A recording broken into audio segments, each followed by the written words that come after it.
दोस्तों target study IQ में आप सभी का मैं सौरभ गुप्ता तहे दिल से स्वागत करता हूं। दोस्तों आज का ये दिन मेरे लिए बहुत ज़्यादा खास है क्योंकि आप सभी के प्यार की वजह से हम अपना ये पहला डिजिटल बोर्ड ले पाए हैं। इसमें आप सभी का प्यार है कि हम इस मुकाम तक पहुंचे हैं कि हम आपको और बेहतर तरीके से वीडियोस दे पाएँ। दोस्तों आज के इस वीडियो में हम लोग ये डिस्कस करने वाले हैं कि अगर आप जॉब करते हैं, अगर आप चाहे गवर्नमेंट जॉब करते हैं या प्राइवेट जॉब करते हैं, आपके पास में टाइम बिल्कुल नहीं होता है पढ़ने के लिए, इसके बावजूद भी आपके मन में एक चीज़ रहती है कि काश मेरी गवर्नमेंट जॉब हो जाए, तो आपको बताने वाला हूं कि अगले 4 महीने में, सिर्फ 4 महीने आप अच्छे से पढ़ लोगे तो आपको ये पता चल जाएगा कि आपकी जॉब लगनी है या नहीं लगनी है। सबसे फास्टेस्ट अगर कोई तरीका है तो वो मैं आज की इस वीडियो में बताने वाला हूँ। ठीक है, तो सभी लोग इस वीडियो को पूरा ध्यान से देखना। इतना आपसे वादा करता हूँ कि आपने सिर्फ इस वीडियो को पूरा देख लिया तो आपको सारी चीज़ें क्लियर हो जाएंगी। बार बार वीडियो चेंज करने से कभी आप चीज़ों को सीख नहीं पाओगे। तो देखिए दोस्तों, अभी क्या है कि आप सभी जानते हैं कि यूपी में इस समय जो वैकेंसीज है उसका अकाल पड़ा हुआ है। इवन टीचिंग वाली वैकेंसीज भी नहीं आ रही हैं। तो ऐसे समय पर 2 वैकेंसी आई हैं। एक तो है RO-ARO 2023 का फॉर्म आ गया है। RO-ARO 2023 का फॉर्म, जिसको बोलते हैं हम लोग समीक्षा अधिकारी की वैकेंसी। ठीक है, इसको बोलते हैं हम लोग समीक्षा अधिकारी की वैकेंसी। तो ये देखिए RO-ARO, इसके कलर चेंज कर लेते हैं तो बेहतर तरीके से आप इसको देख पाओगे। RO-ARO 2023 की वैकेंसी, और एक वैकेंसी जो आई है वो आई है APS की वैकेंसी। ये जो APS की वैकेंसी है इसके लिए CCC का सर्टिफिकेट मांगता है और शॉर्ट हैंड आपको आनी चाहिए। वो चीज़ ज़्यादातर लोगों को नहीं आता है।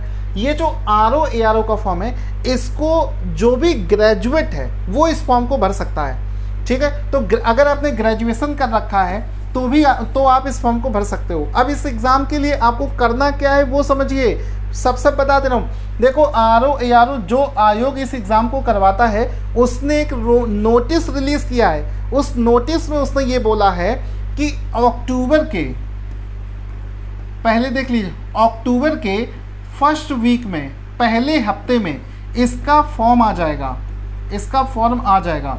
और अगर अक्टूबर के फर्स्ट वीक में इसका फॉर्म आ जाएगा तो सीधी सी बात है दिसंबर तक या मैक्सिमम जनवरी तक इसका एग्ज़ाम कंडक्ट हो जाएगा।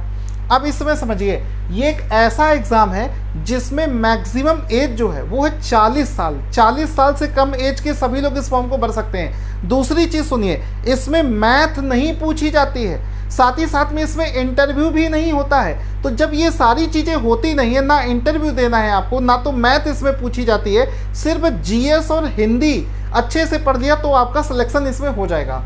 अब इसमें होता क्या है वो समझेंगे, एक एक चीज़ को समझते हुए चलना। अब एक एक चीज़ को इसमें समझते हुए चलना आपको दिखा देता हूँ। ये देखिए, अगर आप देखें कि आपके पास में टाइम कितना है तो यहाँ पर आप देख सकते हैं कि जिस समय ये मैं वीडियो बना रहा हूँ यानी कि सितंबर के महीने में, तो सितंबर के 8 दिन तो ऑलरेडी निकल चुके, 22 दिन आपको सितंबर में मिल गए। इसके बाद में अक्टूबर में 30 दिन आपको मिल गए। इसके बाद में नवंबर में आपको 30 दिन जोड़ लीजिए। दिसंबर में अगर एग्ज़ाम है तो 30 दिन आप यहाँ पर जोड़ लीजिए। तो यहाँ पर आप देख सकते हैं लगभग अगर आप देखोगे 30, 30, 60, 30, 90 और 9, 2, 11, लगभग 120 दिन, 120 दिन आपके पास में। और अगर ये एग्ज़ाम दिसंबर से जनवरी में शिफ्ट हो गया तो आपके पास में एक एक्स्ट्रा महीना और मिल जाएगा। यानी कि मोटा मोटी आप ये मानकर चलो, हम 120 दिन भी नहीं मानते हैं, हम ये मानते हैं कि आपके पास में केवल 90 दिन है।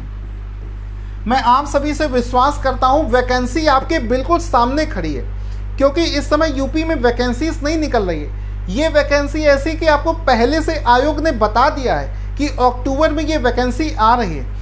और 90 दिन का टारगेट बनाइए। 90 दिन अगर आप ढंग से पढ़ लोगे, जैसा मैं बताने वाला हूँ, आप विश्वास मानिए आपका एग्ज़ाम क्लियर हो जाएगा।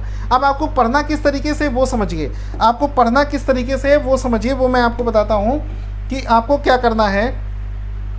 कि एग्ज़ाम निकालने की, एक ही बार में एग्ज़ाम निकालने की स्ट्रैटेजी मैं आपको शेयर कर देता हूँ, फिर आप इस एग्ज़ाम को आसानी से क्रैक कर पाओगे। ठीक है, तो मैं आपको दिखा देता हूँ। ये देखिए, देखिए ध्यान से समझना है आपको। देखो, चूंकि समय बहुत कम है, अब समय इतना कम है कि अब आप ये नहीं कर सकते कि आप किताबों का सहारा लें। किताबें अच्छी होती है, बेशक अच्छी है, लेकिन जब आपके पास में टाइम हो, जैसे इस एग्ज़ाम को कवर करने के लिए आप लोगों को रिकमेंड करेगा लोग कि घटना चक्र की किताबों से पढ़ो, लेकिन अब इतना समय नहीं है आपके पास में। अगर आप घटना चक्र जैसी किताबों को पढ़ोगे तो बहुत सारी किताबें हैं। कितनी किताबें आप पढ़ोगे? आपके पास में 30 दिन है, और 30 दिन में आपको किस तरीके से कवर करना है चीज़ें, वो मैं आपको बताऊँगा। तो इसमें देखो 2 चीज़ें मैं आपको बता रहा हूँ। पहली चीज़ ये है कि आप खुद से तैयारी कर सकते हो, जो तरीका मैं बता रहा हूँ उस तरीके से आप खुद से पढ़कर फॉलो कर सकते हो, या फिर मैंने जो इस चीज़ का जो तरीका बता रहा हूँ उसका मैंने एक कोर्स बना रखा है, और उस कोर्स में आपको कुछ नहीं करना, जो चीज़ मैं बताने वाला हूँ वो सब कुछ कर ही कराई है, और बस उस कोर्स को लेकर आप पढ़ सकते हैं, आपका एग्ज़ाम क्वालिफाई हो जाएगा। ठीक है, अब इसमें देखो क्या है कि सबसे पहले क्या होता है कि आपका सबसे पहले आपका देखो प्रीलिम्स का पेपर होता है, और उसके बाद में आपका मेंस का पेपर होता है। इसमें इंटरव्यू जो है वो नहीं होता है, इंटरव्यू जो है इसमें नहीं देना पड़ता है। तो प्रीलिम्स है और मेंस है, 4 महीने में आपका प्रीलिम्स का एग्ज़ाम हो रहा है। जब आप प्रीलिम्स का एग्ज़ाम दोगे तो देते ही आपको समझ में आ जाएगा कि आप क्लियर कर पा रहे हो या नहीं कर पा रहे हो। तो 4 महीने का डेडिकेशन से आपने दे दिया। प्रीलिम्स में 2 पेपर होते हैं। प्रीलिम्स में कितने? 2 पेपर होते हैं। कौन कौन सा? एक होता है जीएस का पेपर, जनरल अवेयरनेस का, और दूसरा होता है हिंदी का पेपर। जीएस का पेपर 140 नंबर का होता है और हिंदी का पेपर 60 नंबर का होता है। तो आप यहाँ से समझ गए कि सर 140 नंबर का जीएस और 60 नंबर की हिंदी, यानी कि टोटल 200 नंबर का आपका प्रीलिम्स का पेपर होता है। ठीक है, तो आप यहाँ पर ये समझ गए कि प्रीलिम्स का जो इसका पेपर है वो 200 नंबर का होता है। अब देखिए यहाँ पर कि इस एग्ज़ाम को क्लियर करने के लिए आपको ये सारी किताबें पढ़नी पड़ती हैं। ठीक है, लेकिन अब आपके पास में इतना समय नहीं है कि आप इन सब किताबों को फॉलो कर सकें। आगे बढ़ते हैं। अब आपको करना क्या है वो समझते हैं, करना क्या है वो समझते हैं। यहाँ पर देखिए, ये सब किताबों के बारे में ऑलरेडी बता चुका हूँ कि पढ़ना चाहो तो इन सब किताबों से पढ़ सकते हो, लेकिन इतना समय आपको नहीं देना है। आपको देखो क्या करना है कि हम आपको बता दे रहे हैं। ये देखिए, आपका जो प्रीलिम्स का एग्ज़ाम होता है, प्रीलिम्स का जो आपका एग्ज़ाम होगा ये, उसमें 200 में से आपकी जो कट ऑफ है वो 127 से 135 नंबर के आसपास में जाती है। यानी कि अगर आप 200 में से 127 से 35 के बीच में नंबर ले आते हैं तो आप प्रीलिम्स बड़ी आसानी से क्वालिफाई कर लेंगे। ठीक है, अब दूसरा स्टेप होता है मेंस, लेकिन मेंस के बारे में हम लोग बाद में बात करेंगे, पहले हम लोग प्रीलिम्स की बात कर लेते हैं। अब देखो, ये पिछले साल की मैं आपको कट ऑफ भी बता दे रहा हूँ, एक्सपेक्टेड कट ऑफ है। पिछले साल की जनरल की कट ऑफ 125 से 135 नंबर के आसपास गई थी, और हमारा एक स्टूडेंट है जिसके 127 नंबर थे और वो प्रीलिम्स क्वालिफाई कर गया था, और 126 नंबर वाला डिसक्वालीफाइड था। इसका मतलब है पिछले साल की कट ऑफ गई थी 127 नंबर। 127 नंबर अगर आपके पिछले साल आ गए होते तो आप प्रीलिम्स क्वालिफाई कर लेते। तो ये कट ऑफ दे रखी है। अब आपको ये भी पता चल गया कि कितने मार्क्स आपको लाने हैं। अब इसमें आगे देखो, कैटेगरी वाइज मेंस की भी कट ऑफ हमने आपको दिखा रखी है। अब आगे इसमें देखो, अब स्ट्रैटेजी देखो। अब आपको करना क्या है, देखो सीधी सी चीज़ है कि आपको 80 और 50 की स्ट्रैटेजी बनानी। 80-50 की स्ट्रैटेजी क्या कहती है कि आप जीएस में 140 में से 80 क्वेश्चन सही कर दें, और जनरल हिंदी में, जनरल हिंदी का जो पेपर आता है उसमें 60 में से 50 क्वेश्चन अगर आपके सही हो गए तो 8×13 130 क्वेश्चन यहाँ पर हो गए, 130 क्वेश्चन। ठीक है, सीधी सी बात समझो, जो प्रीलिम्स का पेपर होता है उसमें से जीएस के 140 में से 80 नंबर ले आओ और यहाँ पर 60 में से 50 क्वेश्चन सही कर दिए तो भी आपका एग्जाम आसानी से क्वालिफाई हो जाएगा। और मेरी बात सुनिए, ये जो हिंदी का पेपर है 60 हिंदी इतनी आसान आती है कि 60 में से 50 नंबर 55 नंबर तक लोग लेकर चले आते हैं। जिन जिन सोर्सेस से हमने हिंदी का इतना ज़बरदस्त कंटेंट तैयार कर रखा है कि अलग अलग आपको अलग अलग बुक्स, ये जो किताबें आप देख रहे हो आर का हिंदी, ठीक है, घटना चक्र का हिंदी, घटना चक्र का अलग अलग 6 किताबों से हमने अपना हिंदी का एक सिलेबस, एक कंटेंट तैयार किया है। उसको आपने पढ़ लिया तो 55 नंबर आप यहाँ से ले आओगे। साथ ही साथ में 140 नंबर जो ये हुए, इसमें से देखो करंट अफेयर्स के लगभग 30 क्वेश्चन पूछे जाते हैं। और पिछले साल का इस वीडियो के डिस्क्रिप्शन में हम वीडियो भी आपको दिखा देंगे। पिछले साल के 30 के 30 क्वेश्चन हमारे पीडीएफ से फंसे थे। जिसको विश्वास नहीं होता है वो हमारा वीडियो जाकर देख ले, वीडियो के डिस्क्रिप्शन में दे रहे हैं। तो यहाँ पर ये 80 क्वेश्चन सही करना कोई बहुत टफ नहीं है, बड़ी आसानी से आप यहाँ पर 80 क्वेश्चन सही कर सकते हैं। तो आपको पता चल गया कि आपको कितना टारगेट यहाँ पर लाना है। ठीक है, अब आप देखिए ध्यान से, ये देखिए अब आपको देखो पढ़ने का तरीका क्या होना चाहिए। जो लोग चाहते हैं कि बैच लेके पढ़ना चाहते हैं जिसमें आपको सब कुछ कराया मिलेगा, तो हमारे नंबर पर कॉल करके हमारा बैच ले सकते हो। अगर आपको खुद से पढ़ना है तो क्या करना है कि आप ये मत करो कि जैसे आपने कोई किताब उठाई, जैसे मान लो ये एक बुक है, अब आपको इसको पढ़ना है, तो एक तो तरीका है कि इसको चैप्टर नंबर 1 से इसको पढ़ना शुरू कर दें। अब इतनी मोटी बुक को पढ़ने के लिए आपको कम से कम 1 महीना लग जाएगा, क्योंकि आप चैप्टर 1 से शुरू कर रहे हैं और सब कुछ आप पढ़ रहे हैं। दूसरा तरीका ये है कि आप RO के पिछले 5 साल के पेपर को उठा लीजिए। ठीक है, आप RO के पिछले 5 साल के, ये आप देख रहे हो, पिछले 5 वर्षों के पेपर को उठा लीजिए और पिछले 5 साल के पेपर की सबसे पहले तो एनालिसिस करो कि आपको ये सब कुछ नहीं पढ़ना है। इस बुक में आपको ये देखना है कि RO में किस टाइप के क्वेश्चंस पूछे जाते हैं और हमें किस टाइप से इसको तैयार करना है। ऐसा नहीं कि सब कुछ पूछा जाता हो, कुछ ऐसे टॉपिक होंगे जो पिछले 5 वर्षों से पूछे ही नहीं गए, तो वो सब टॉपिक आपको दोबारा पढ़ने की ज़रूरत नहीं है। आपको सबसे पहले वो सारे टॉपिक क्लियर करने हैं जो पिछले 5 वर्षों में पूछे गए हैं। ठीक है, इस हिसाब से आपको पढ़ना है, तभी आप कम समय में ज़्यादा अच्छी तैयारी कर पाओगे। अब आगे बढ़ते हैं। तो ये तो हो गई सब्जेक्ट वाइज एनालिसिस। ठीक है, अब एक एनालिसिस आपको क्या करनी है आपको दिखा देते हैं। ये देखिए, अब आप पिछले 5 साल के पेपर का एनालिसिस करेंगे तो आपको ये पता चलेगा कि RO में जितने भी सब्जेक्ट पूछे जाते हैं उनमें से कुछ ऐसे सब्जेक्ट हैं जो ज़्यादा पूछे जाते हैं और कुछ ऐसे सब्जेक्ट हैं जो कम पूछे जाते हैं। तो जो सब्जेक्ट ज़्यादा पूछा जाता है उसको आपको पहले पढ़ना है और उसको ज़्यादा डिटेल में पढ़ना है। आप लोग गलती क्या करते हो कि जो चीज़ एग्ज़ाम में कम पूछी जाती है उसको पहले पढ़ते हो और ज़्यादा डिटेल में पढ़ते हो। इस तरीके से आप कभी एग्ज़ाम को नहीं निकाल पाओगे। तो पिछले साल के एनालिसिस को आप देखोगे तो करंट अफेयर्स के पिछले साल, करंट अफेयर्स और करंट जीके, करंट अफेयर्स और करंट जीके, करंट अफेयर्स और करंट जीके, इसके 36 क्वेश्चन, 36 क्वेश्चन एग्जाम में पूछे गए। कितने? 36 क्वेश्चन एग्जाम में पूछे गए हैं करंट अफेयर्स और करंट जीके के।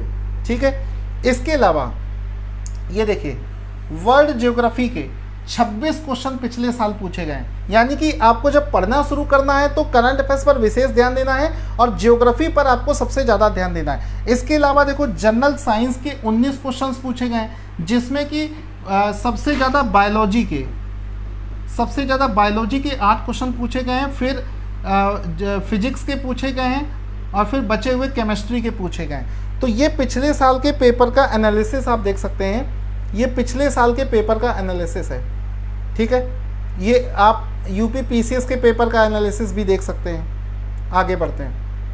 अब देखिए, अब दोस्तों एक तो तरीका है कि आप अपनी तरफ से पढ़ सकते हैं जैसा आप चाहें। हमने आपको कुछ भी करने की ज़रूरत नहीं है। जो लोग सीरियस हैं और पहली बार में एग्ज़ाम को क्वालिफाई करना चाहते हैं उनके लिए हमने पूरा कोर्स तैयार कर रखा है। जितनी भी प्लानिंग, जितनी भी स्ट्रैटेजी हम आपके साथ में शेयर कर रहे हैं, उन्हीं सब प्लानिंग्स को बनाकर एक कोर्स तैयार किया गया, जिसमें आपको कुछ नहीं करना है, बस जितना हम पढ़ाते जा रहे हैं उस पर आपको पढ़ते जाना है। देखो, हमने जो अपना कोर्स बनाया है कि जो करंट अफेयर्स है, करंट अफेयर्स वाले सेक्शन से एक सेकेंड, हाँ, ये जो करंट अफेयर्स है पिछले साल पूरे के पूरे क्वेश्चन हमारे करंट अफेयर्स से फंसे थे। इस बार भी मंथली पीडीएफ जो हम यहाँ पर देते हैं, यहाँ से 30 क्वेश्चन आपके फंसने बिल्कुल तय हैं। हमने जो आपको ज्योग्राफी पढ़ा रखा है, ज्योग्राफी की हमने टोटल 30 क्लासेस बनाई हैं और एक एक क्लास 35 मिनट की है। तो इस हिसाब से मात्र 18 घंटे में आप पूरा ज्योग्राफी फिनिश कर सकते हो। हमने 30 क्लासेस बनाए, 30 क्लासें बनाई हैं, 35 मिनट की रिकॉर्डेड क्लास हम आपको देंगे। रिकॉर्डेड क्लास का फ़ायदा ये कि उसको जब चाहें तब आप देख सकते हो, उसमें कोई टाइम का बाउंडेशन नहीं है, ठीक है। 18 घंटे में ये आप फिनिश कर सकते हो। जनरल साइंस लगभग 50 क्लासेस में हम ख़त्म कर देंगे, 25 घंटे में आप जनरल साइंस को ख़त्म कर सकते हो।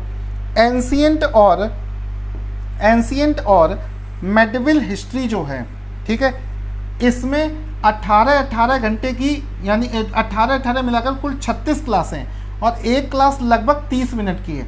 तो 18 घंटे में आप पूरा हिस्ट्री ख़त्म कर सकते हो। ये मिनिमम टाइम है, इतना छोटा कोर्स किसी का नहीं होगा। ये ऐसा कोर्स है जिसको आप 3 महीने में फिनिश कर सकते हो, ठीक है। इसके बाद में आप देखो कि बाकी और classes, Indian national movement 22 classes में ख़त्म कर सकते हो। इंडियन पॉलिटी 11 घंटे में ख़त्म कर सकते हो। पॉपुलेशन 2 घंटे में फिनिश कर सकते हो। तो कुल मिलाकर अगर आप देखोगे कि अगर आप डेली 3 घंटे पढ़ते हो, ठीक है, 3 घंटे पढ़ोगे तो लगभग आप मान के चलो कि 60 दिनों में 70% सिलेबस ख़त्म कर लोगे।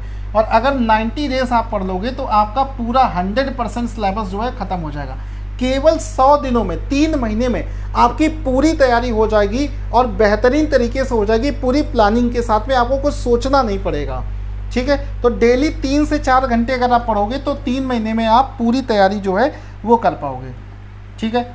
तो ये आप यहाँ से समझ सकते हैं। अब ये देख सकते हो कि हमारे बैच से जो बच्चे सेलेक्ट हुए हैं पढ़कर, उनके फ़ोटोज़ आप देख सकते हो। लगातार हमारे बैच से बच्चे सेलेक्ट हो रहे हैं, ये इनका फ़ोटो देख सकते हो। इसके अलावा जिन लोगों ने ऑलरेडी हमारा बैच ले रखा है, जो लोग ऑलरेडी हमारे बैच में इनरोल्ड हैं, उन सब के आप फीडबैक देख सकते हो। इतने बड़े बड़े फीडबैक आप देख सकते हो। जो लोग पहले से हमारे बैच में हैं उन लोगों ने व्हाट्सएप पर हमको देखो कितने बड़े बड़े ये फीडबैक लिख कर भेजे हैं। ये देखिए ये सब कुछ हम टेलीग्राम पर आपके साथ में शेयर कर देंगे, वहाँ पर आप देख सकते हो एक एक चीज़। ये देखिए, ये सब फीडबैक उन बच्चों के हैं जो ऑलरेडी हमारे पेड बैच में हैं। ये सब आप देखिए, ठीक है। तो ये सब कुछ आप देख सकते हो, ठीक है। ये सब आपको देखो दिख रहा होगा। ये देखिए, हमारा एक स्टूडेंट था जो कि इलाहाबाद हाईकोर्ट में समीक्षा अधिकारी के बैच में सेलेक्ट हुआ था, उनका पेपर में फ़ोटो भी आया है, और ठीक है। और इनका हम आपको दिखा देते हैं। ये देखिए, हमारे व्हाट्सएप पर इन्होंने भेजा था कि सर मेरा सिलेक्शन हो गया है, और ये मेरा फ़ोटो देखिए पेपर में छपा है। ये हमारे स्टूडेंट हैं, ठीक है।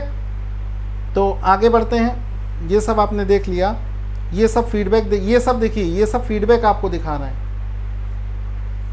ये सब फीडबैक देखिए, ठीक है।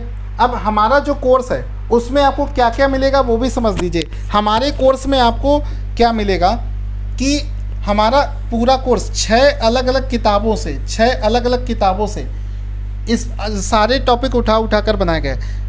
पूरे कोर्स में सभी प्रीवियस ईयर क्वेश्चंस भी सॉल्व करवा दिए गए। यूपीएससी के वो छोटे वाले क्वेश्चन भी सॉल्व करा दिए गए हैं जो कि पीसीएस लेवल पर रिपीट हो जाते हैं, ठीक है। अदर स्टेट के क्वेश्चंस भी करा दिए गए। जब आप ये सारे क्वेश्चंस कर लोगे तो कुछ भी बचेगा नहीं। आपने सब कुछ तो पढ़ लिया तो कुछ भी छूटेगा नहीं, और मिनिमम शॉर्टकट तरीके से पढ़ लिया। तो इस तरीके से अगर आप पढ़ोगे तो आप बड़ी ही आसानी से एग्ज़ाम क्रैक कर दोगे, ठीक है। हमारा पूरा कंटेंट स्टैंडर्ड बुक से बनाया गया है, घटना चक्र वगैरह सबको सॉल्व करा दिए।